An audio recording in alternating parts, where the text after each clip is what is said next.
Praise the lord. దేవుని పరిశుద్ధ నామానికి మహిమ కలుగునుగాక.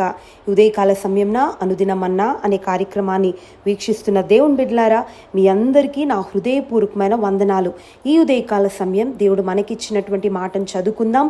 యోహాను సువార్త 3వ అధ్యాయం 30వ వాక్యం. ఆయన హెచ్చవలసి ఉన్నది, నేను తగ్గవలసి ఉన్నది. దేవుని బిడ్డలారా, ఉదయకాల సమయంన బాప్తిస్మం ఇచ్చి యోహాను భక్తుడు రాస్తున్న మాటలు ఏంటంటే, మన యేసయ్య హెచ్చవలసి ఉన్నది, నేను తగ్గవలసి ఉన్నది. దేవుని బిడ్డలారా, నిజంగా ఈ ధోరణికి మనం అందరం కూడా రావాలి. దేవుని నామం హెచ్చింపబడాలి. ప్రతి పరిస్థితుల్లోనూ ఆయన కంటే తక్కువ వారంగా మనం కనబడాలి. అప్పుడే దేవుని మహిమ మన జీవితాల్లో వెల్లడవుతుంది.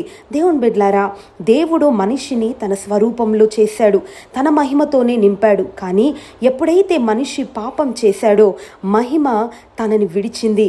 అందుకే తన్ను నగ్నంగా ఉన్నాడని గ్రహించాడు. ప్రతి ఒక్కరూ దేవుని మహిమ నుండి పడిపోయాము అని బైబిల్ చెప్తుంది. మనిషికంటూ ఎటువంటి మహిమ గొప్పతనము లేదు, అన్నీ దేవుడిచ్చినవే. ఈ లోకం ఎలా వ్యవహరిస్తుంది అనంటే, ఒక చెట్టును ఊహించుకోండి. ఆ చెట్టు పండ్లు మనిషి అయితే చెట్టు కాండము దేవుడు.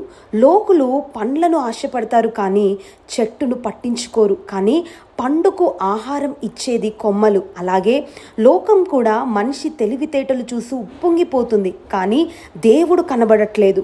మనిషి నిజంగా ఎన్నో సాధించాడు, అయినా అవన్నీ దేవుని ఆశీర్వాదాలు అని లోకానికి అర్థం కావట్లేదు.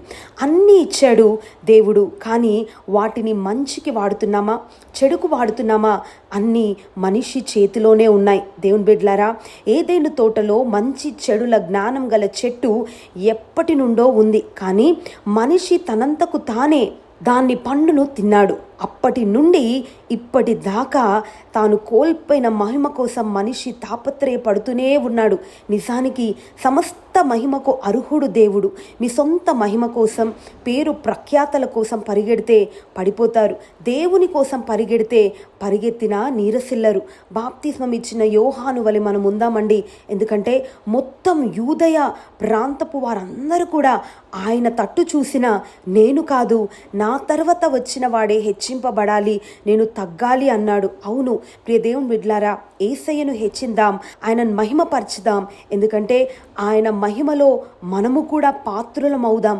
ఆయనను మహిమపరిచినప్పుడే మన జీవితాల్లో ఆయన మహిమను చూస్తాం.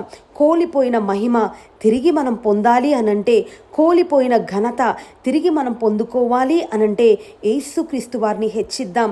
ఆయన మహిమలో మనం కూడా పాత్రులం అవుదాం. దేవుని బిడ్డలారా, ఉదయకాల సమయంన ఒకవేళ నీ జ్ఞానాన్ని బట్టి, నీ తెలివిని బట్టి, నీ ఐశ్వర్యాన్ని బట్టి, నీ అందచందాలను బట్టి నీవు హెచ్చించుకుంటున్నావేమో. ఉదయకాల సమయం నా దేవుడు అంటున్నాడు, సమస్త మహిమ దేవునికి చెందాలి. నీకు ఏది కలిగి ఉన్నా అది నీ స్వంతంగా కలగలేదు, కానీ అది దేవుడిచ్చినదే.